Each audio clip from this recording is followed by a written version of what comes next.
Les mers et les océans sont des richesses pour les États. Ils restent malheureusement sujets à des fléaux que sont la pêche illicite, les trafics illégaux et autres pollutions maritimes qui détruisent les plages.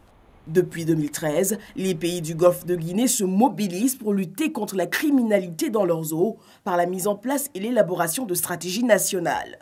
En Côte d'Ivoire, c'est le comité interministériel de l'action de l'État en mer qui en a la charge.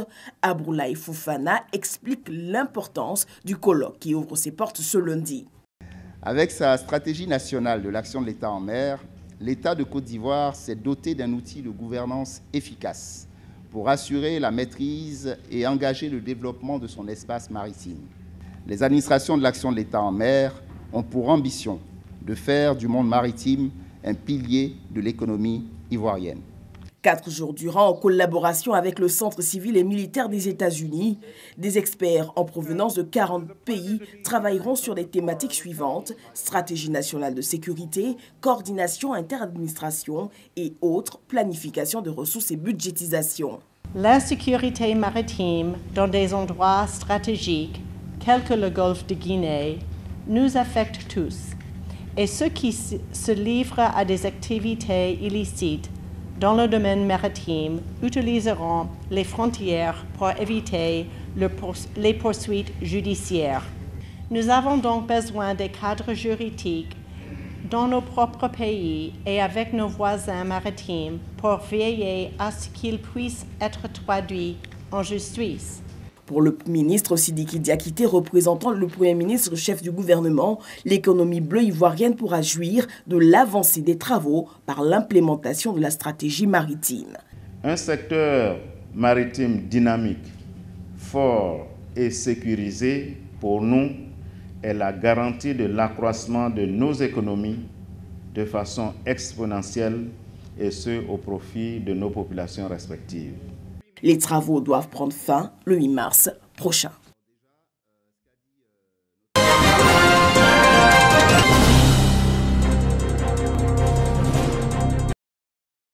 Ce projet d'interconnexion des systèmes informatiques douaniers aura l'avantage de rendre systématique l'appurement des déclarations de transit et de réduire de ce fait les trafics frauduleux sur les territoires traversés.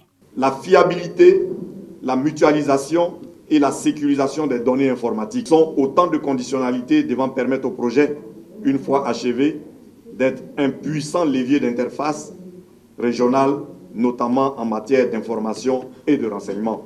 Au sein de la CEDEAO, en effet, la multiplication des procédures de transit sur les différents corridors provoque également l'arrêt prolongé des camions à la frontière, ce qui constitue un obstacle à la libre circulation des biens et au développement des échanges commerciaux dans la région. La digitalisation des opérations douanières permettra sans nul doute de réduire les coûts des transactions, les frais de route, d'améliorer la collecte des recettes douanières et de mettre à la disposition des administrations douanières beaucoup de moyens techniques modernes pour mieux protéger la santé et la sécurité des populations. Protéger la santé, sécuriser les populations et surtout augmenter les recettes douanières. Des perspectives qui cadrent bien avec les objectifs du gouvernement. Il s'agit notamment de permettre aux administrations douanières de disposer de données fiables et sécurisées, mais également aux autorités d'avoir une visibilité étendue quant aux choix et décisions stratégiques dans la conduite des politiques économiques. L'opérationnalisation de ce projet d'interconnexion entre le Burkina Faso, la Côte d'Ivoire, le Mali, le Sénégal et le Togo bénéficie de l'appui technique et financier de divers partenaires internationaux dont la Banque mondiale et l'Union européenne.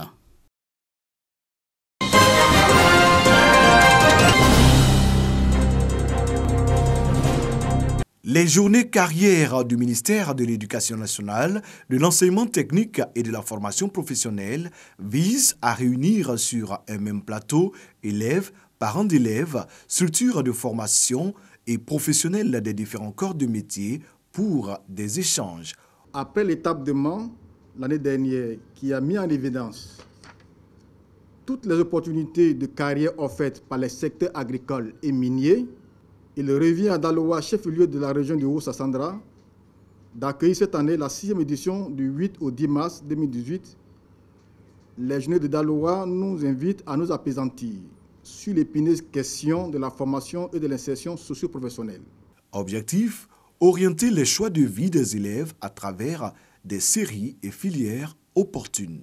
Adéquation, formation, emploi des jeunes, quelle contribution de l'orientation scolaire et professionnelle, c'est le thème de cette tribune d'échange et d'insertion.